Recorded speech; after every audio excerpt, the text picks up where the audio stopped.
Hi hello ತುಂಬ ಕ್ವಿಕ್ಕಾಗಿ ಟೇಸ್ಟಿಯಾಗಿ ಹೆಲ್ತಿಯಾಗಿ ಗಂಟಿನ ಸೊಪ್ಪಿನ ತಂಬುಳಿಯನ್ನು ಟ್ರೈ ಮಾಡಿ ನೋಡಿ ಸಖತ್ತಾಗಿರುತ್ತೆ. ಹಾಗಾದರೆ ಇದನ್ನ ಹೇಗೆ ಮಾಡಬೇಕು ಏನು ಬನ್ನಿ ನೋಡೋಣ. ಎಲ್ಲೂ ಸಹ ವಿಡಿಯೋನ ಸ್ಕಿಪ್ ಮಾಡಬೇಡಿ. ಮೊದಲಿಗೆ ದಂಟಿನ ಸೊಪ್ಪನ್ನು ನೀಟಾಗಿ ವಾಶ್ ಮಾಡ್ಕೊಂಡು ಇದನ್ನು ಸಣ್ಣದಾಗಿ ಕಟ್ ಮಾಡ್ಕೋಬೇಕಾಗುತ್ತೆ. ದಂಟಿನ ಸೊಪ್ಪು ಅತ್ಯಂತ ಪೌಷ್ಟಿಕವಾದ ಹಸಿರೆಲೆ ತರಕಾರಿಯಾಗಿದೆ. ಇದರಲ್ಲಿ ನಾರಿನಾಂಶ, ವಿಟಮಿನ್ ಎ, ಸಿ, ಕಬ್ಬಿಣಾಂಶ, ಕ್ಯಾಲ್ಸಿಯಂ ಮತ್ತು ಪ್ರೋಟೀನ್ ಅಧಿಕವಾಗಿದೆ. ಇದು ಕೊಲೆಸ್ಟ್ರಾಲ್ ಕಡಿಮೆ ಮಾಡುತ್ತೆ ಮತ್ತು ಮಧುಮೇಹವನ್ನು ಸಹ ಕಂಟ್ರೋಲ್ ಮಾಡುತ್ತೆ. ಈಗ ಇದನ್ನ ಒಂದು ಪಾತ್ರೆಯಲ್ಲಿ ಹಾಕೊಂಡು ಸೊಪ್ಪನ್ನು ಅದಕ್ಕೆ ಬೇಕಾದಷ್ಟು ನೀರನ್ನು ಆ್ಯಡ್ ಮಾಡ್ಕೊಳ್ಳಿ. ಹಾಗೆ ಇದಕ್ಕೆ ಸ್ವಲ್ಪ ಉಪ್ಪನ್ನು ಆ್ಯಡ್ ಮಾಡಿಕೊಂಡು ಒಮ್ಮೆ ಚೆನ್ನಾಗಿ ಮಿಕ್ಸ್ ಮಾಡ್ಕೊಳ್ಳಿ. ಈಗ ಇದನ್ನ ಚೆನ್ನಾಗಿ ಮಿಕ್ಸ್ ಮಾಡಿದನ್ನ ಸೊಪ್ಪನ್ನೆಲ್ಲ ಚೆನ್ನಾಗಿ ಬೇಯಿಸ್ಕೋಬೇಕಾಗುತ್ತೆ. ಸೊಪ್ಪು ಚೆನ್ನಾಗಿ ಬೇಯ್ತಾ ಇರಲಿ. ಅಷ್ಟರಲ್ಲಿ ನಾವು ಒಂದು ಫ್ರೈಯಿಂಗ್ ಪ್ಯಾನ್ನಲ್ಲಿ 2 ಸ್ಪೂನಷ್ಟು ಕಡಲೆಬೇಳೆಯನ್ನು ಫ್ರೈ ಮಾಡ್ಕೋಬೇಕಾಗುತ್ತೆ. ಕಡಲೆಬೇಳೆ ನಿಮಗೆ ಚೆನ್ನಾಗಿ ಫ್ರೈ ಆಗಿ ಘಮ ಬರಬೇಕು. ಅಲ್ಲಿವರೆಗೂ ನಾವು ಆದಷ್ಟು ಕಡಿಮೆ ಉರಿಯಲ್ಲಿ ಫ್ರೈ ಮಾಡ್ಕೋಬೇಕಾಗುತ್ತೆ. ನೋಡ್ತಾ ಇರ್ಬೋದು ಇಲ್ಲಿ ಕಲರ್ ಚೇಂಜ್ ಆಗ್ತಾ ಇದೆ. ಸೊ ಈಗ ಸ್ಟವನ್ನು ಆಫ್ ಮಾಡ್ಕೊಂಬಿಡಿ.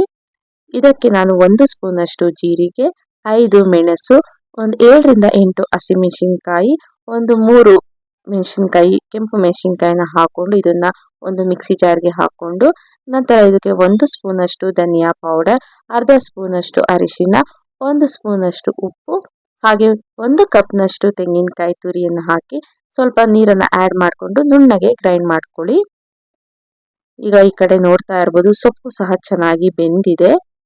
ಒಮ್ಮೆ ಒಂದ್ಸಲ ಮಿಕ್ಸ್ ಮಾಡಿಕೊಂಡು ನೋಡ್ಕೊಳ್ಳಿ. ಈ ರೀತಿಯಾಗಿ ಚೆನ್ನಾಗಿ ಸೊಪ್ಪು ಬೆಂದ ಮೇಲೆ ಈಗಾಗಲೇ ರುಬ್ಬಿಟ್ಕೊಂಡಿರುವಂತಹ ಮಿಶ್ರಣ ಏನಿರುತ್ತಲ್ಲ ಅದನ್ನ ಇದರೊಟ್ಟಿಗೆ ಹಾಕ್ಕೊಳ್ಳಿ. ಈಗ ಇದನ್ನ ಹಾಕೊಂಡು ಒಮ್ಮೆ ಚೆನ್ನಾಗಿ ಮಿಕ್ಸ್ ಮಾಡ್ಕೊಳ್ಳಿ. ಈಗ ಇದನ್ನ ಚೆನ್ನಾಗಿ ಬಾಯ್ಲ್ ಆಗೋಕೆ ಬಿಡೋಣ. ನೋಡಿ ಈ ಹಂತದಲ್ಲಿ ಸ್ವಲ್ಪ ಉಪ್ಪು ಬೇಕಂದ್ರೆ ನೋಡ್ಕೊಂಡು ಆ್ಯಡ್ ಮಾಡ್ಕೊಳ್ಳಿ. ಈಗ ಇದು ಚೆನ್ನಾಗಿ ಬಾಯ್ಲ್ ಆಗ್ತಿದೆ. ಈಗ ಅಷ್ಟರಲ್ಲಿ ನಾವು ಅದೇ ಮಿಕ್ಸಿ ಜಾರ್ಗೆ 1 ಕಪ್ನಷ್ಟು ಮೊಸರನ್ನ ಆ್ಯಡ್ ಮಾಡಿಕೊಂಡು ಇದನ್ನು ಸಹ ನುಣ್ಣಗೆ ಗ್ರೈಂಡ್ ಮಾಡ್ಕೋಬೇಕಾಗುತ್ತೆ.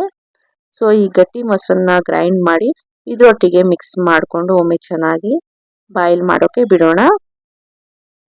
ಖಂಡಿತವಾಗಿ ಸುಮಾರು ವೆರೈಟಿ ಆದಂತಹ ತಂಬುಳಿಗಳನ್ನ ಟ್ರೈ ಮಾಡಿರ್ತೀರಾ.